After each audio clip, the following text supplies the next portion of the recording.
In Suicide Squad, Kill the Justice League, DC's main superhero squad, finally makes an appearance in the Arkhamverse, though 2 members from earlier iterations are still pending confirmation. As the title suggests, Amanda Waller will assign players the task of taking down DC's greatest superheroes while they are under the mental influence of Brainiac, who has not yet revealed his intentions beyond wanting to seize control of Metropolis, home of Superman. In the Hall of Justice, where Argus appears to be establishing a base of operations, the Suicide Squad can be seen in footage from Kill the Justice League, with statues of Jon Stewart's Green Lantern, Wonder Woman, Superman, Batman, and Flash visible behind them. This implies that Suicide Squad, KTJL's marketing materials have already introduced fans to all of the Justice League characters found in the Arkhamverse. Rocksteady would only need to make a few additions, though, to replicate a beloved cast from the renowned DC animated universe, which ran from the early 1990s to the mid-2000s, albeit with Barry Allen's Flash showing up in place of Wally West's. Against other Justice League members, Hawkgirl could hold her own. Many different versions of Hawkgirl have appeared in comic books,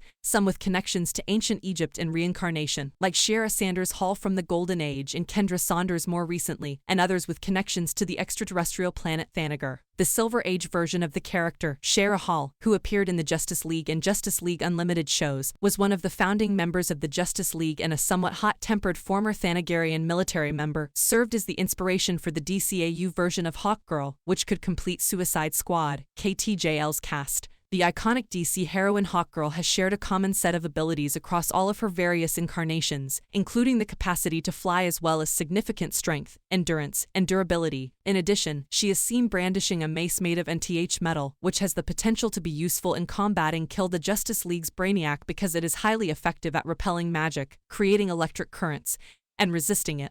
Although the Kendra Saunders iteration later discovered she retained these abilities when not wearing the belt, it is likely because of her prolonged exposure to the substance. In some cases, such as Shara Hall's, these superhuman abilities come from being a Thanagarian. But with other iterations of Hawkgirl, they come from wearing a belt made of NTH metal. In the DCAU, Hawkgirl also showed signs of being resistant to mind control, as Martian Manhunter's attempts to do so were unsuccessful. She might become less susceptible to Brainiac's influence as a result, much like Wonder Woman did in Suicide Squad. Kill the Justice League. Hawkgirl could be a significant ally of the Suicide Squad if Rocksteady included this talent in the Arkhamverse version of the character, due to either her training and experience with the Thanagarian military, or because she and Hawkman have been trapped in an endless cycle of death and rebirth for centuries. Hawkgirl has a wealth of knowledge about advanced hand-to-hand combat techniques and is a highly skilled strategist who can use this knowledge to help plan attacks. The Suicide Squad might be able to defeat Brainiac with the aid of Martian Manhunter's psychic abilities. In a similar vein, Argus and the Suicide Squad might greatly benefit from Martian Manhunter's telepathic abilities in order to thwart Brainiac's evil plans and Kill the Justice League. The DCAU's last son of Mars, who was also a founding member of the Justice League, would turn out to be a priceless asset because many of the Justice League's most potent members' power sets matched or even exceeded his own.